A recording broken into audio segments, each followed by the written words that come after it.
बिस्मिल्लाहिर्रहमानिर्रहीम, अस्सलाम वालेकुम। Welcome back to our channel Inspirant. My name is Bashir Sharif और आज की इस वीडियो के अंदर हम क्लास 12 मैथमेटिक्स का एसएलओ बेस 2024 के जो है हम मॉडल पेपर को सॉल्व करने जा रहे हैं, जो कि फेडरल बोर्ड ने अपनी वेबसाइट के अंदर अपलोड किया था। तो आज की इस वीडियो के अंदर हम कोशिश करेंगे कि हम जो है फेडरल बोर्ड की तरफ से जो मॉडल पेपर 2024 का था उसके हम ऑब्जेक्टिव को सॉल्व करें, और उससे नेक्स्ट पार्ट में हम जितने भी हमारे पास सब्जेक्टिव पोर्शन होगा जिसके अंदर शॉर्ट क्वेश्चन है, लॉन्ग क्वेश्चन, उनको सॉल्व करने की कोशिश करेंगे। तो इससे पहले हमने basically chapter number 1, chapter number 2 and chapter number 3 को कम्प्लीटली अपने जो है वो चैनल पे अपलोड किया हुआ है। तो जिन जिन बच्चों ने उसको विजिट नहीं किया तो उसको देख सकते हैं। तो स्टार्ट करते हैं। तो स्टार्ट करने से पहले आपसे छोटी सी रिक्वेस्ट है कि अगर आपने चैनल को सब्सक्राइब नहीं किया तो सब्सक्राइब कर दें और साथ बेल आइकन को प्रेस कर दें, क्योंकि हम डिफरेंट सब्जेक्ट के इंपॉर्टेंट क्वेश्चन, ठीक है, शॉर्ट क्वेश्चन, लॉन्ग क्वेश्चन और गर्ल्स पेपर को अपने चैनल पे अपलोड करते रहते हैं। तो जो ही हम अपलोड करें वो आप लोगों तक पहुंच सके। और इसके अलावा डिस्क्रिप्शन के अंदर व्हाट्सएप ग्रुप का लिंक होगा, तो आपने क्लास 12 के व्हाट्सएप ग्रुप को ज्वाइन कर लेना है ताकि आपके साथ जो जो इंपॉर्टेंट नोट्स हैं वो आपके साथ शेयर किए जाएँ। तो स्टार्ट करते हैं और आ जाते हैं पेपर की तरफ। तो बेसिकली जिस पेपर को मैं सॉल्व करने जा रहा हूँ 2024 का पेपर है, जो कि फेडरल बोर्ड ने अपनी वेबसाइट के अंदर अपलोड किया था कि 2024 का पेपर इस पेपर पैटर्न के मुताबिक होगा। ठीक है, जैसे कि आप लोगों ने सुना होगा कि 2023 का पैटर्न चेंज हो गया। 2024 में हर जो है वो शॉर्ट क्वेश्चन और लॉन्ग क्वेश्चन में हर क्वेश्चन में एक चॉइस आती है। ठीक है, तो स्टार्ट करते हैं। तो सबसे पहले हम ऑब्जेक्टिव कवर करने जा रहे हैं। तो अगर हम ऑब्जेक्टिव नंबर 1 की तरफ है तो यहाँ पे लिखा हुआ है कि what result occur in evaluating x limit x approaches to 3 x cube minus 27। अब इसको सॉल्व करते हुए बताना है कि इसका राइट आंसर क्या आता है। ठीक है, तो सबसे पहले अगर इस क्वेश्चन के अंदर मैं लिमिट पुट करूंगा तो देखूंगा कि वेदर 0/0 फॉर्म तो नहीं बन रही। तो जब मैं पुट करूंगा तो मेरे पास 0/0 फॉर्म बन जाएंगी। अब आपके जहन में क्वेश्चन आएगा कि 0/0 फॉर्म कैसे बनेगी। तो अगर मैं 3 की जगह 3 का क्यूब पुट करूंगा तो 27 - 27, 3 - 3 0/0 फॉर्म बन जाएगी। तो जब भी कोई क्वेश्चन में 0/0 फॉर्म बनती है तो उसको हम फर्दर सिंप्लीफाई करते हैं ताकि 0/0 फॉर्म ना बने। ठीक है, अगर क्वेश्चन 0/0 फॉर्म की फॉर्म में हो या इन्फिनिटी और इन्फिनिटी फॉर्म की हो तो हम उसको सिंप्लीफाई करते हैं। ठीक है, तो इसको मैं सिंप्लीफाई कर लूंगा। तो यहाँ पे मैं क्वेश्चन को लिख लेता हूँ कि limit x approaches to 3 x की पावर 3 - 27 डिवाइडेड बाय x - 3, ये आ जाएगा। तो मेरे पास 0/0 फॉर्म बन रही थी, तो 0/0 फॉर्म को रिड्यूस करने के लिए मैं इस पे फॉर्मूले को अप्लाई करूंगा। ठीक है, तो अगर मैं फर्दर करूं तो इसको मैं x अप्रोचेस 3 x का क्यूब -3 का क्यूब x - 3 लिख सकता हूं। जब इसको फर्दर करूंगा तो ऊपर a cube minus b cube का फॉर्मूला बनता है, जो कि मेरे पास होता है a - b a square plus ab plus b square. ठीक है, ये चीज आपको समझ आ गई कि डिवाइडेड बाय x - 3, ये आ गया। तो अगर हम फर्दर करें तो देखते हैं कोई चीज कट तो नहीं है, तो ये दोनों आपस में कैंसिल आउट हो जाएंगे। तो limit x approaches to 3 x square plus 3x plus 9। तो अब हमारे पास 0/0 फॉर्म नहीं बन रही, तो अब इसके अंदर लिमिट पुट कर लेंगे। तो जहां जहां पे x वहां पे क्या पुट कर लूंगा 3 का स्क्वायर प्लस 3 × 3 प्लस 9। तो 3 का स्क्वायर वापस कितना हो जाएगा 9 plus 9 plus 9 which is equal to 27। तो फर्स्ट का राइट आंसर बनता है वो 27 बनता है। ठीक है, तो आई होप ये चीज आपको समझ आ गई होगी। ठीक है, तो इसके बाद हम मूव करते हैं नेक्स्ट क्वेश्चन की तरफ। तो अगर हम क्वेश्चन नंबर 2 की बात करें तो वो भी चैप्टर नंबर 1 से लिया गया, जिसके अंदर एक्सरसाइज 1.2 का क्वेश्चन है, जिसके अंदर लिखा हुआ है कि which of the following represent N odd function. तो हमने बताना है कि इनके अंदर से कौन सा फंक्शन ऑड है। ठीक है, तो हमारे पास फंक्शन को ऑड इवन चेक करने के लिए करते हैं कि मेरे पास अगर कोई भी फंक्शन है, ठीक है, अगर उस फंक्शन की जगह में f ऑफ -x पुट करूं तो अगर सेम फंक्शन आए, ठीक है, और अगर नेगेटिव के साथ आए तो अगर सेम है तो हम बोलते हैं इवन है। ठीक है, और अगर नेगेटिव से कॉमन लें तो हमारे पास आता है ऑड फंक्शन। ठीक है, तो मेरे पास जितने भी क्वेश्चन है तो अब इसके अंदर सबसे पहले मैं f की जगह खुद से -x पुट करूंगा। तो यहाँ पे आ जाएगा -3x और नीचे x प्लस 1। ठीक है, तो अगर मैं यहाँ से माइनस कॉमन ले लूँ, ठीक है, तो ये बन रहा है f of -x is equal to -f of x। तो जब इस तरह का फंक्शन आ जाए उसको बोलते हैं ऑड फंक्शन। तो हमने देखना था कि कौन सा फंक्शन ऑड है, तो मेरे पास फर्स्ट ही ऑड बन रहा है, बाकी को चेक करने की जरूरत नहीं है, ठीक है। उसके बाद लिखा हुआ है कि which of the following represent, अब ये एक्सरसाइज 1.2 में से है, f inverse of √2 if f of x is equal to √2x। तो इसके क्वेश्चन को सॉल्व कर लेते हैं, ठीक है। तो मेरे पास लिखा हुआ है कि f of x is equal to √2 tan of x। अब मेरे पास फंक्शन की माना है, मैंने फंक्शन का इनवर्स फाइंड करना है। तो इनवर्स फाइंड करने के लिए हम क्या करते थे कि हम इस क्वेश्चन को y के इक्वलेट कर लेंगे, तो y is equal to f of x हो जाएगा, ठीक है। फिर हम क्या करेंगे कि यहाँ से x को इधर ले जाएंगे तो हो जाएगा f इनवर्स ऑफ y, ठीक है। ये चीज़ आपको समझ आ गई होगी। तो अब मैंने क्वेश्चन में क्या करना है कि मेरे पास जो क्वेश्चन है ये चीज़ आपने ध्यान में रखनी है, ठीक है।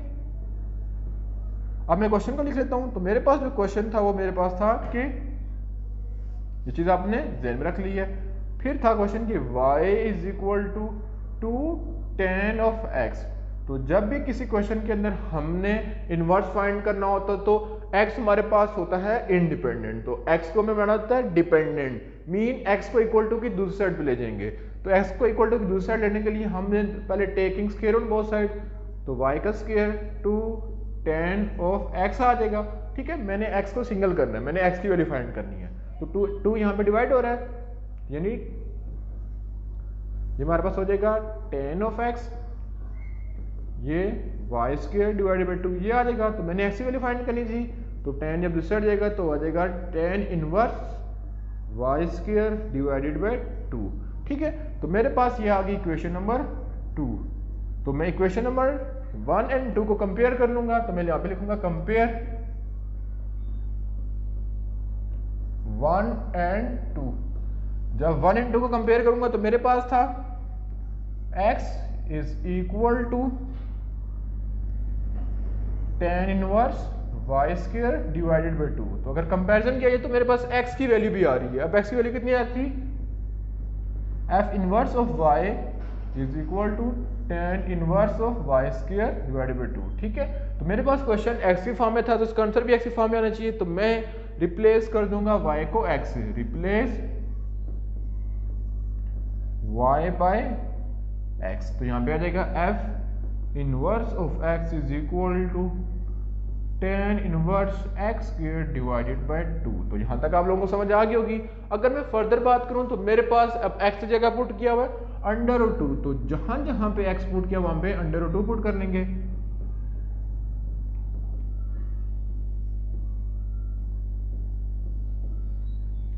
तो मेरे पास क्या आ जाएगा, tan इनवर्स √2 कितना हो जाएगा 2 डिवाइडेड बाई 2, तो काट देंगे तो tan इनवर्स 1 आ जाएगा, जो कि मेरे पास होता है 45 इक्वल, जिसको रेडियन के अंदर π/4 लिखा जाता है, ठीक है। तो जो इसका राइट आंसर आ रहा है वो ऑप्शन नंबर ए π/4, ठीक है। उसके बाद हम मूव करते हैं नेक्स्ट एमसीक्यू, तो बेशक आप इसको राइट डाउन कर लें, ठीक है। उसके बाद अगर एमसीक्यू नंबर 4 की तरफ बात करें तो मेरे पास लिखा हुआ है कि f of x is equal to cos x, that at what result f first derivative 3π/4। Mean मेरे पास फंक्शन लिखा हुआ है तो इसका फर्स्ट डेरिवेटिव ले लेंगे। जब फर्स्ट डेरिवेटिव आ जाएगा तो जहां जहां x होगा वहां पे 3π/4 पुट कर देना, ठीक है। तो आपको क्वेश्चन की समझ आ गई होगी। तो सबसे पहले हम क्वेश्चन को लिख लेते हैं, f of x is equal to cos of x। तो first of all we are going to take its first derivative. तो फर्स्ट डेरिवेटिव cos का डेरिवेटिव क्या होता है, माइनस साइन x, ठीक है। यहां तक करने के बाद मेरे पास जहां जहां पे x है वहां पे क्या पुट करना था, 3π/4 माइनस साइन 3π/4, ठीक है, ये आ गया।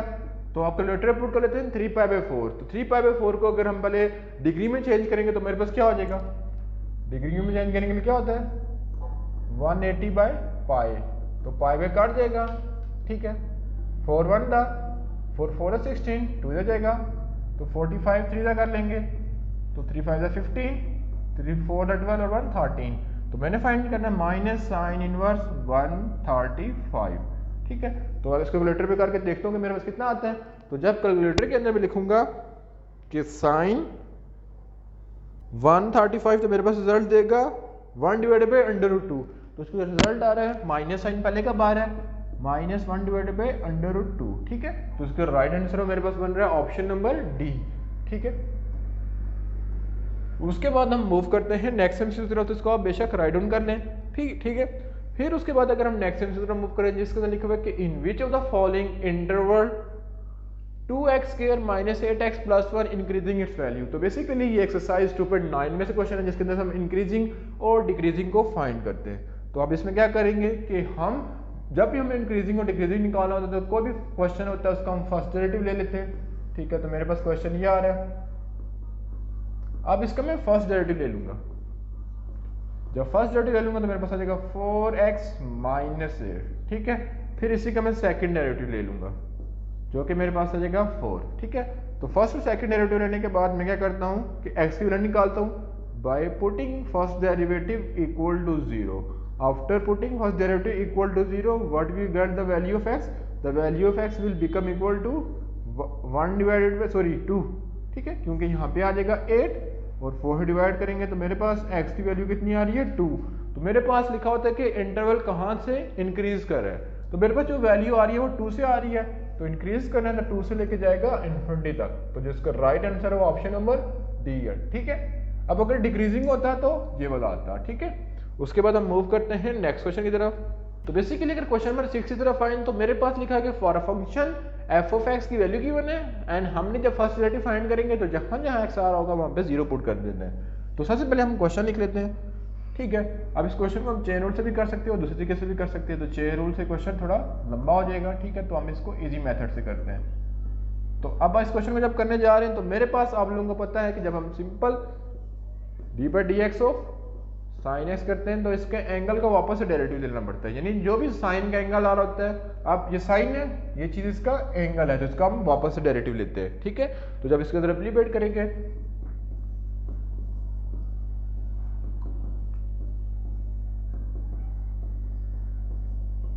जो इसका एंगल होगा उसका वापस से डेरिवेटिव ले लेंगे, ठीक है। अब मेरे पास जब डेरिवेटिव ले लेंगे तो आ जाएगा cos of sine of x, फिर and cos of x d/dx of x। तो यहां तक आपको क्लियर है। फिर ये कितना आ जाएगा cos of x sin x, ठीक है, mean cos of x and 1। तो मेरे पास f ऑफ x मैंने निकाल लिया। उसके बाद लिखा होता है क्वेश्चन के अंदर कि जहां अब हम f ऑफ x फाइंड कर लेंगे तो जहां जगह x है वहां पे क्या पुट कर देंगे 0। तो यहाँ पे आ जाएगा साइन ऑफ 0, फिर cos of 0 has we know sine of 0 कितना होता है 0 एंड cos ऑफ 0 1। तो cos of 0 also become 1 multiply will 1 will result 1। तो इसका आंसर क्या है मेरे पास 1, ठीक है। तो क्वेश्चन आपको समझ आ गया होगा, ठीक है। तो इसको आप बेशक राइट डाउन कर लें। उसके बाद हम मूव करते हैं नेक्स्ट क्वेश्चन की तरफ। अब नेक्स्ट क्वेश्चन में लिखा हुआ है कि अगर हम क्वेश्चन नंबर 7 की तरफ आ जाए जिसके अंदर लिखा हुआ है मेरे पास क्वेश्चन के अंदर फर्स्ट डेरिवेटिव गिवन है, ठीक है, और मेरे पास फंक्शन के अंदर जब 0 पुट करें तो मेरे पास 2 आना चाहिए, ठीक है। और मेरे पास ये फंक्शन डिफरेंट गिवन है तो मैंने बताना है कि इसमें से किस फंक्शन का डेरिवेटिव ऊपर मेंशन है, ठीक है। तो मैं अगर डायरेक्ट बात करूं तो जब इसका मैं डेरिवेटिव ले लूंगा तो इसका डेरिवेटिव आ जाएगा e⁻x और माइनस साइन x और 1, ठीक है। ऊपर ये मेंशन नहीं है, ठीक है, क्योंकि दरमियान में प्लस है, यहाँ पे माइनस आ रहा है तो ये हो गया क्रॉस।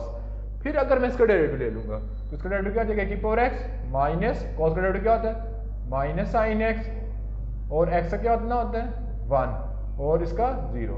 जब इसको सॉल्व किया e⁻x plus sign x plus 1, ठीक है। तो ये सेटिस्फाई कर रहा है, ऊपर भी ये चीज मेंशन है, तो इसका जो राइट आंसर है ये वाला है। फिर इसको चेक कर लेते हैं। अब इस पे तो प्रोडक्ट रूल लग जाएगा तो ये तो काफी मुश्किल हो जाएगा।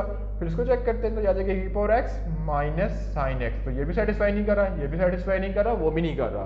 तो जिसका राइट आंसर बन रहा है वो ऑप्शन नंबर बी बन रहा है। उसके अलावा हम इस तरह भी चेक कर सकते थे कि अगर मैं इसमें 0 पुट करूं तो इसमें 2 आता है, इसमें पुट करूंगा तो इसमें भी 2 आएगा, इसमें पुट करूंगा तो इसमें 2 नहीं कुछ और आएगा, जब इसके अंदर मैं फंक्शन में 0 पुट करूंगा तो इसमें भी 2 आएगा। तो ये जो क्वेश्चन में आगे लिखा हुआ था ये आपको कंफ्यूजन के लिए था, ठीक है। अब इसमें भी आ रहा है, इसमें भी आ रहा है, इसमें भी आ रहा है, लेकिन राइट आंसर तो ये बन रहा है। तो इसका हमने डेरिवेटिव लेके चेक कर लिए, ठीक है। उसके बाद हम मूव करते हैं क्वेश्चन नंबर 8 की तरफ जिसके अंदर लिखा हुआ कि व्हाट एवोल्यूशन। अब मेरे पास इंटीग्रेशन, अब मेरे पास चैप्टर में 3 के एमसीक्यूज आ गए हैं 0 से π/4 e⁻10x d of x cos square dy, ठीक है। अब इस क्वेश्चन को मैंने सॉल्व करना है तो इस क्वेश्चन को मैं इधर ही सॉल्व कर लेता हूं, ठीक है। या अब मेरे पास क्वेश्चन क्या गिवन है, तो सबसे पहले मैं क्वेश्चन को लिख लेता हूँ। तो मेरे पास क्वेश्चन गिवन है कि इंटीग्रेशन पाई बाय 4 0 e की पावर 10x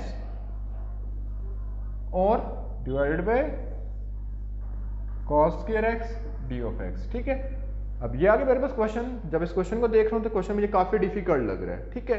तो इसको आसान बनाने के लिए मैं क्या कर लूंगा कि 1 डिवाइडेड बाय cos है, तो हैज वी नो cos किसका लॉट होता है, सेकंड का, तो e की पावर 10x और ये आ जाएगा second square x d of x, ये आ गया, ठीक है। तो यहाँ तक आपको क्लियर है। फिर मैं क्या करता हूँ कि मेरे पास जो पावर में चीज है उसको मैं y पर पुट कर लेता हूँ, तो y is equal to 10 of x, तो क्या हो जाएगा dy by d x is equal to second square x, ठीक है। यानी dy is equal to second square x d of x, ये आ जाएगा, ठीक है। तो अगर मैं बात करूं तो second square x d of x की जगह मैं वैल्यू पुट कर लेता हूं। तो जब इसके अंदर मैं वैल्यू पुट करूंगा तो अब आ जाएगा y बाई 4 0 e, अब जो पावर थी 10 ऑफ x इसको मैंने y के इक्वल लिया था और second square x d of x dy के इक्वल आ रहा था, तो मेरे पास ये आ गया। तो जब मैं इसकी इंटीग्रेशन करूंगा तो मेरे पास आ जाएगा e की पावर y, ठीक है, पाई बाई 4 0 प्लस c, ये आ गया। लेकिन अगर क्वेश्चन की बात की तो क्वेश्चन में मेरे पास क्वेश्चन था जो है वो x की फॉर्म में, तो मैं y की जगह वैल्यू पुट कर लूंगा। तो y की वैल्यू क्या थी 10 of x pi by 4 0 plus c, तो मेरे पास क्या आ जाएगा e 10 pi by 4 minus e 10 0 plus c, ठीक है। तो मेरे पास 10 पाई बाई 4 कितना होता है 1, तो ये पे 1 आ जाएगा, ठीक है। और 10 0 कितना होता है 0 होगा, तो e की पावर 0, ठीक है। तो e की पावर 1 माइनस किस चीज की पावर 0 किसके इक्वल होती है 1 के इक्वल। तो जब इसको सॉल्व किया तो मेरे पास आ रहा है e की पावर 1 माइनस 1, तो इसका राइट आंसर आ रहा है ऑप्शन नंबर ए आ रहा है, ठीक है। तो कोई कंफ्यूजन है तो आप कमेंट सेक्शन में पूछ सकते हैं। फिर नेक्स्ट क्वेश्चन में लिखा हुआ है कि द ग्राफ, ये भी जो है वो इसी चैप्टर में से है जिसके अंदर लिखा हुआ है कि the graph of f of x and integration x into a limit given है and show function has maximum value. तो हमने बताना कि इसकी मैक्सिमम वैल्यू कहाँ पे है। तो अगर हम इस ग्राफ की बात करें तो x के रिस्पेक्ट से हमने मैक्सिमम वैल्यू बतानी है कि फंक्शन मैक्सिमम वैल्यू कहाँ पे है, ठीक है। तो अगर मैं a की बात करूँ a पे, c पे, d पे, ठीक है, पॉइंट पे है, ठीक है। तो मेरे पास a पे, c पे, d पे क्या वैल्यू आ रही है 0, सेम वैल्यू आ रही है, ठीक है। और अगर मैं इस पॉइंट की बात करूं, लेट्स सपोज मैं e का नाम लेता हूं, तो e पे क्या वैल्यू आ रही है मिनिमम। मिनिमम क्यों आ रही है, क्योंकि ये नेगेटिव में चला गया है। और अगर मैं b की बात करूं तो b पे क्या वैल्यू आ रही है मैक्सिमम, ठीक है, यहाँ पे मैक्सिमम वैल्यू आ रही है। तो जिसका राइट आंसर आएगा option number B, maximum value यहाँ पे है, बाकी a C और D पे मिनिमम वैल्यू जो कि 0 है, सेम वैल्यू आ रही है, ठीक है। उसके बाद हम मूव करते हैं नेक्स्ट क्वेश्चन की तरफ, जिसके अंदर लिखा हुआ है विच of the following line passes through -7 7 -7 -7 -7 and 0। तो जब आप इसकी डायग्राम ड्रा करोगे, ठीक है, इसकी डायग्राम में ड्रा कर लेता हूँ। तो जब आप लोग इसकी डायग्राम ड्रा करोगे तो इसकी एक हॉरिजॉन्टल डायग्राम्स ड्रा होगी, ठीक है, इस तरह की स्ट्रेट। तो इसका मतलब क्या है कि मेरे पास क्या पॉइंट सब में सेम पास कर रहा है, ठीक है। तो x के लिए सब पॉइंट जो है वो हॉरिजॉन्टल लाइन वर्टिकल लाइन से सेम पास हो रही है। तो इसका रिजल्ट आएगा कि x इज इक्वल टू -7। तो देखा जाए तो इसके अंदर भी -7 है, इसके अंदर भी, इसके अंदर। तो वर्टिकल लाइन जो है वो इन तीनों पॉइंट के लिए x की वैल्यू सेम आ रही है, ठीक है। उसके बाद हमने फाइंड करने की हाउ मेनी इंटरसेप्ट, हमने इंटरसेप्ट फाइंड करने, तो इसको इंटरसेप्ट फाइंड कर लेते हैं। तो मेरे पास क्वेश्चन है y is equal to 1 divided by x। तो जब मैं x को 0 पुट करके y के इंटरसेप्ट फाइंड कर लेता हूँ, जब मैं y को 0 पुट करूंगा तो y is equal to 1 divided by 0, ठीक है। कोई इंटरसेप्ट नहीं आ रहा क्योंकि अनडिफाइंड आ रहा है, ठीक है। तो यहाँ पे लिख लूंगा नो इंटरसेप्ट। फिर मैं x के लिए फाइंड करूँ तो y is equal to 1 divided by x। तो मैं y को 0 पुट कर लूंगा तो यहाँ पे x इधर आ जाएगा 1 डिवाइडेड बाई y। तो ये भी मेरे पास क्या आ रहा है अनडिफाइंड, तो इसके भी क्या होंगे नो इंटरसेप्ट, ठीक है। दोनों के लिए कोई इंटरसेप्ट नहीं बन रही, तो मैं यहाँ पे जो राइट आंसर लगाऊंगा वो नो इंटरसेप्ट। चैप्टर नंबर 5 में से क्वेश्चन है। फिर हम मूव करते हैं क्वेश्चन नंबर 12 की तरफ, जिसके अंदर लिखा हुआ है कि एट व्हाट एंगल, हमने एंगल फाइंड करना है। तो मेरे पास एक ये इक्वेशन गिवन है, एक ये इक्वेशन गिवन है, ठीक है। तो सबसे पहले मैं एंगल को लिखने का फॉर्मूला बता देता हूँ। तो फॉर्मूला होता है tan theta is equal to m1 minus m2 1 plus m1 m2, ये आ गया। अब m1 और m2 mean equation slope of equation number 1 and slope of equation number 2। तो सबसे पहले मैं यहाँ पे इक्वेशन नंबर 1 को लिख लेता हूँ, ठीक है, और यहाँ पे मैं लिख लेता हूँ इक्वेशन नंबर 2 को। अब मैंने स्लोप फाइंड करनी है, तो स्लोप के लिए मेरा फॉर्मूला क्या होता है कि y is equal to mx plus c। तो इसको उस फॉर्म में पहले कन्वर्ट कर लेता हूँ ताकि मैं स्लोप इजीली फाइंड कर सकूँ। तो मेरे पास आ जाएगा y इज इक्वल टू 3 को तो डिवाइड कर दूंगा ताकि मैं स्लोप को फाइंड कर सकूँ। तो अगर मैं इसको कंपेयर करूँ तो इक्वेशन नंबर 1 से मेरे पास स्लोप आ रही है 2 डिवाइडेड बाई 3। उसके बाद मैं आ जाता हूँ इस क्वेश्चन की तरफ, तो मैंने स्लोप फाइंड करनी है। तो basically 2y is equal to minus 3x plus 8, ये हो जाएगा। फिर ये 2 इधर मल्टीप्लाई हो रहा है,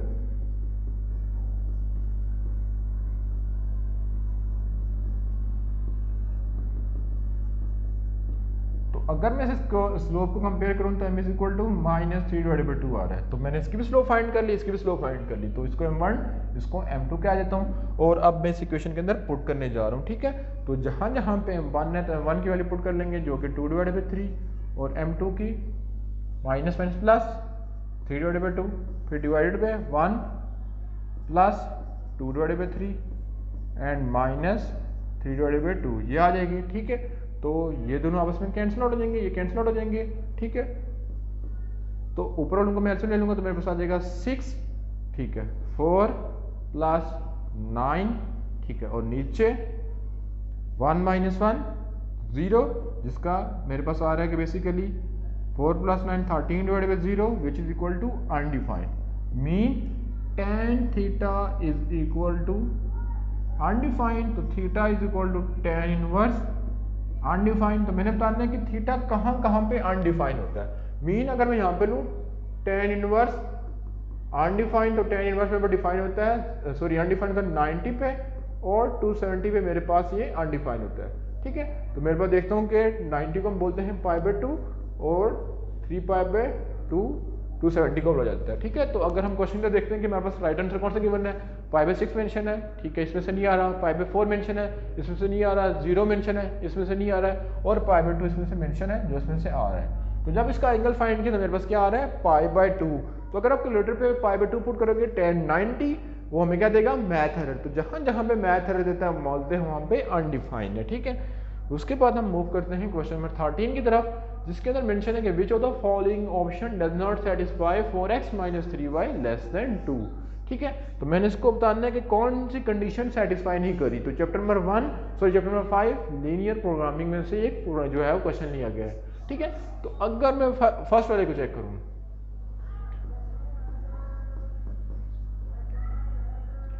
x की जगह 1, y की जगह भी 1 लेस देन 2, तो मेरे पास कितना रिजल्ट लगेगा, 1 लेस देन 2, जो कि मेरे पास ट्रू है। फिर इसको चेक कर लेते हैं, 4 0 माइनस 3 0 लेस देन 2, तो 0 less than 2 is also true. तो अब बताना है कि डज नॉट सेटिस्फाई, जो कि फॉल्स जाएगी।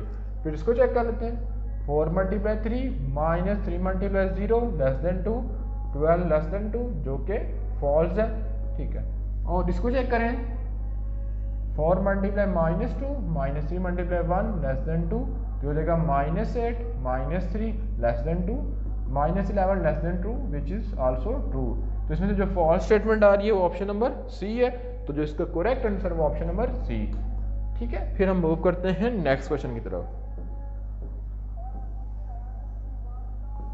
अब नेक्स्ट क्वेश्चन में लिखा है कि what are the coordinate of a centre of a circle. अब centre of a circle given है जिसकी मेरे पास इक्वेशन गिवन है, तो मैंने इसके सेंटर पॉइंट फाइंड करने हैं। अब सेंटर पॉइंट मेरे पास क्या होते हैं, minus g and minus h, तो इनको फाइंड कर लेते हैं। तो मेरे पास एक इक्वेशन गिवन है कि x square plus y square minus 8x plus 12y plus 21, ये मेरे पास इक्वेशन ऑफ सर्कल गिवन है, ठीक है। उसके रिस्पेक्ट से इक्वेशन सर्कल का फॉर्मूला क्या होता है कि x square plus y square plus 2gx plus 2fy plus c, ठीक है, ये होता है। तो अगर मैं कंपैरिजन करूं तो 2gx is equal to minus 8, 2f is equal to 12 and c is equal to 21। तो यहाँ से मैं g की वैल्यू निकालूं तो आ जाएगी -4 और f की वैल्यू निकालूं तो आ जाएगा 6।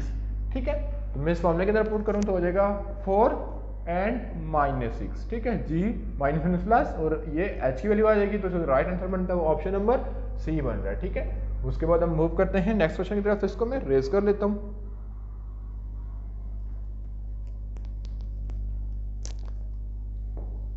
तो अगर मैं क्वेश्चन नंबर 15 की बात करूं तो लिखा हुआ है कि what is the equation of axis of a parabola. ठीक है, मैंने एक्सिस ऑफ पैराबोला की इक्वेशन निकालनी है जिसके अंदर से मैंने y की वैल्यू बतानी है। ठीक है, और x की वैल्यू बतानी है या y की वैल्यू बतानी है। तो अब मेरे पास क्या लिखा हुआ है कि वाई स्क्वायर, यहाँ पे लिख लेता हूँ y square -2y plus 8x minus 23 equal to 0। ठीक है, तो यहाँ पे मैं y के फॉर्मूले को सेटिस्फाई कर लेता हूँ। तो यहाँ पे मेरे पास a का स्क्वायर मेंशन है। ठीक है, a का स्क्वायर तो आ रहा है मेरे पास, 2ab भी आ रहा है। ठीक है, तो यहाँ पे 1 चाहिए तो मैं 1 का स्क्वायर को ऐड भी करूंगा और सब्ट्रैक्ट भी करूंगा, प्लस 8x माइनस 23। तो अगर हम यहाँ पे बात करें तो y माइनस 1 के होल स्क्वायर का फॉर्मूला बन रहा है। ठीक है, बाकी मेरे पास क्या आ जाएगा, माइनस मतलब कि -1 मेरे पास बच गया था, तो -1 का स्क्वायर माइनस ये कितना हो जाएगा 8x माइनस 24 इक्वल टू 0। अब y माइनस 1 का square is equal to 24 minus 8x। ठीक है, ये आ गया। फिर इसको फर्दर कर लेते हैं। तो अगर बात करें यहाँ से मैं -8 को कॉमन लूँ तो क्या आ जाएगा x माइनस 3। ठीक है, तो अगर मैं बात करूँ तो मेरे पास एक्सिस की बात करूँ तो एक्सिस में मेरे पास y माइनस 1 इक्वल टू 0 आ रहा है, जिसमें y का रिजल्ट निकालूंगा तो मेरे पास कितना आ जाएगा 1। तो जिसका राइट आंसर हुआ ऑप्शन नंबर सी है। ठीक है, उसके बाद हम मूव करते हैं नेक्स्ट क्वेश्चन की तरफ। तो इसको आप लोग नोट डाउन कर लें। ठीक है, तो क्वेश्चन नंबर 16 की बात करें तो मेरे पास लिखा हुआ है कि अब मेरे पास लिखा हुआ है कि vertices of hyperbola and centre of hyperbola. तो इसके लिए वर्टिक्स ऑफ हाइपरबोला निकालने के लिए हमारा जो फॉर्मूला यूज होता है वो होता है मिड पॉइंट का। मिड पॉइंट का फॉर्मूला क्या होता है कि x is equal to x1 plus x2 divided by 2 and y is equal to y1 plus y2 divided by 2। तो अगर इस फॉर्मूले के अंदर वैल्यू को पुट किया जाए तो x1 की वैल्यू मेरे पास कितनी है 5 प्लस 5 डिवाइडेड बाई 2, जिससे रिजल्ट कितना आ जाएगा 5 आ जाएगा। और इसी तरह y1 की वैल्यू कितनी है -2 प्लस 4 डिवाइडेड बाई 2, जिससे रिजल्ट कितना आ जाएगा 2 डिवाइडेड बाई 2 जो कि 1 आ जाएगा। तो मेरे पास जो राइट आंसर बन रहा है 5 एंड 1। ठीक है, उसके बाद हम मूव करते हैं नेक्स्ट क्वेश्चन की तरफ। अब लिखा हुआ कि which of the following represent the graph 4x square plus y square minus 8 square plus 4y minus 9। ठीक है, अब इस क्वेश्चन को कैसे करेंगे तो मेरे पास इसके लिए देखेंगे कि मेरे पास जो सर्कल है, एलिप्स है, पैराबोला है या हाइपरबोला है। ठीक है, तो अगर मैं कंपेयर करूं तो मेरे पास फॉर्मूला होता है ax का स्क्वायर by का square gx gy and c। ये मैं लिख रहा हूँ एलिप्स के लिए, तो एलिप्स के लिए चेक कर लेता हूँ, ये लिख लिया है। ठीक है, तो मेरे पास अगर इस फॉर्मूले के थ्रू मेरे पास a की वैल्यू कितनी आ रही है 4 एंड b की वैल्यू कितनी आ रही है 1। ठीक है, तो हम एलिप्स के थ्रू एक चीज पढ़ते हैं कि if a is not equal to b and a and b are same sign, ठीक है, then we said it's ellipse। ठीक है, तो बेसिकली अगर क्वेश्चन का फोकस किया जाए तो a और b के साइन सेम है और a b आपस में इक्वल नहीं है, तो हम बोलेंगे ये क्या बेसिकली एलिप्स है। ठीक है, option number B is correct. फिर इसके बाद हम मूव करते हैं एमसीक्यू नंबर 18 की तरफ, जिसके अंदर लिखा हुआ है कि for what value of a, chapter number 7 के एमसीक्यूज आ गए, vector 4i plus 3j minus 3k and i plus 3j sorry ai plus 3k have same magnitude. हमने फाइंड ये करना है कि हमने a की वैल्यू को फाइंड करना है। अब दोनों का मैग्नीट्यूड सेम है, मीन अगर ये मेरे पास आ गया u, ये मेरे पास आ गया v, दोनों का मैग्नीट्यूड क्या है सेम, तो मैं लिख सकता हूँ इसको कि u का magnitude is equal to v का मैग्नीट्यूड। अब हम u के मैग्नीट्यूड का फॉर्मूला लिख सकते हैं जो होता है कि x का स्क्वायर y का स्क्वायर एंड z का square is equal to x का स्क्वायर y का स्क्वायर एंड z का स्क्वायर। ठीक है, फिर अगर इसके अंदर फर्दर वैल्यू पुट करें, i की वैल्यू मीन x की वैल्यू कितनी है 4 का स्क्वायर, y की कितनी है 3 का स्क्वायर जेड की कितनी है 3 का स्क्वायर, एक्स की कितनी है ए का स्क्वायर, वाई नहीं है 0 का स्क्वायर, जेड कितना है 3 का स्क्वायर। ठीक है, तो मेरे पास कितना आ जाएगा टोटल 4 का square 16 plus 9 plus 9 is equal to a square plus 9। ठीक है, आप स्क्वायर खत्म करने के लिए हम अंडर रूट ले लेंगे, 16 और 9 25, 29 25 और 9 34। ठीक है, under root 34 is equal to a square plus 9। तो मुझे अंडर रूट खत्म करने के लिए स्क्वायर लेना पड़ेगा, तो आ जाएगा कि A square plus 9 is equal to plus minus 34। ये आ गया। ठीक है, सॉरी मेरे पास क्या आ जाएगा कि A square plus 9 is equal to 34। तो यहाँ तक आप लोगों को समझ आ गई होगी। फिर ये 9 इधर प्लस में है तो उधर जाके क्या हो जाएगा माइनस में, तो मेरे पास कितना बचेगा 25। ठीक है, तो स्क्वायर जब स्क्वायर खत्म करेंगे तो इसके इक्वल टू में आ जाएगा प्लस माइनस 5 रिजल्ट आ जाएगा। तो जिसका राइट आंसर आता है वो ऑप्शन नंबर ए। ठीक है, उसके बाद हम मूव करते हैं सेकंड लास्ट एमसीक्यू की तरफ, जो कि एमसीक्यू नंबर 18 है, जिसके अंदर लिखा हुआ है कि मेरे पास एक ये वेक्टर और ये वेक्टर आपस में पैरेलल है। अब पैरेलल को सॉल्व करने के दो तरीके होते हैं, एक तो उनके जो आई जे के को हम इक्वल पुट कर लेते हैं। ठीक है, तो इसको पैरेलल है तो मैं लिख लूंगा इसको 3 divided by 2 is equal to -6 divided by -4 is equal to 1 divided by lambda. एक तो ये तरीका है, तो दोनों तरीके आपको करा देता हूँ। ठीक है, अब मैं लेमडा फाइंड करना है तो किसी दो वैल्यू को इक्वल पुट कर लेता हूँ, तो मैं पुट कर लेता हूँ तो 1 divided by lambda is equal to 3 divided by 2, तो आ जाएगा 3 lambda is equal to 2। So lambda is equal to 2 divided by 3। एक तो तरीका ये हो गया जिससे मेरे पास मुझे पता चल रहा है कि राइट आंसर ये है। ठीक है, ये था क्वेश्चन नंबर 19। इसके बाद हम मूव करते हैं क्वेश्चन नंबर 20 की तरफ, जिसके अंदर लिखा हुआ है कि projection of this vector on this vector. तो इस वेक्टर को हम u बोल देते हैं और दूसरे वेक्टर को हम v बोल देते हैं। ठीक है, अब लिखा कि प्रोजेक्शन ऑफ u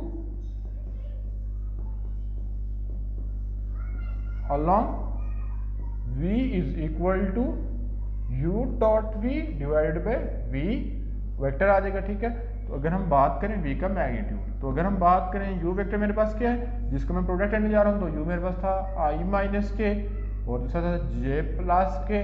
ठीक है, और नीचे v वेक्टर का अगर मैग्नीट्यूड ले लेंगे तो क्या हो जाएगा 1 का स्क्वायर प्लस 1 का स्क्वायर। ठीक है, फिर अगर फर्दर करेंगे तो आई से करेंगे। ठीक है, तो मेरे पास अगर इसको बताऊं तो इसको मैं आपको डिटेल में करा देता हूं। तो मेरे पास आ रहा है आई जे यहाँ पे नहीं है तो लिख लूंगा 0j माइनस के, और अगर यहाँ में बात करूं तो आई नहीं है तो 0i plus j and plus के डिवाइडेड बाई अंडर रूट 2। जब इसको फर्दर सॉल्व करेंगे तो आई को आई से, तो 1 multiply 0 0 0 multiply 1 0 -1 multiply 1 -1 divided by under root 2। तो इसका रिजल्ट क्या आ रहा है -1 डिवाइडेड बाई अंडर रूट 2, जो कि ऑप्शन नंबर सी बनता है। ठीक है, तो बेसिकली ये थे आज के क्वेश्चन, जिसके अंदर हमने जो है फेडरल बोर्ड की तरफ से जो मॉडल पेपर अपने वेबसाइट के अंदर अपलोड था उसको हमने डाउनलोड करके सॉल्व किया, जिसके अंदर हमने फर्स्ट 20 एमसीक्यूज को डिटेल के अंदर सॉल्व किया। तो अगर इनमें से किसी भी एमसीक्यूज के अंदर आपका क्वेश्चन है तो कमेंट सेक्शन के डिस्क्रिप्शन के अंदर मौजूद व्हाट्सएप नंबर से हमसे रब्ता कर सकते हैं, और आपने काइंडली जो व्हाट्सएप ग्रुप मौजूद है उसको ज्वाइन कर लेना ताकि आप हमसे डायरेक्टली कॉन्टैक्ट कर सकते हैं। ठीक है, तो बेसिकली ये थी आज की वीडियो। तो इंशाल्लाह नेक्स्ट वीडियो के अंदर हम इसका जो नेक्स्ट टॉपिक है जो कि बेसिकली हमारे पास आ रहा है इसके लॉन्ग क्वेश्चन को सॉल्व करेंगे। उसके अलावा जो जो बच्चे हमसे ऑनलाइन क्लासेस या होम ट्यूशन चाहते हैं वो भी हमसे रब्ता कर सकते हैं। तो मिलेंगे नेक्स्ट पार्ट में, तब तक अल्लाह निगहबान।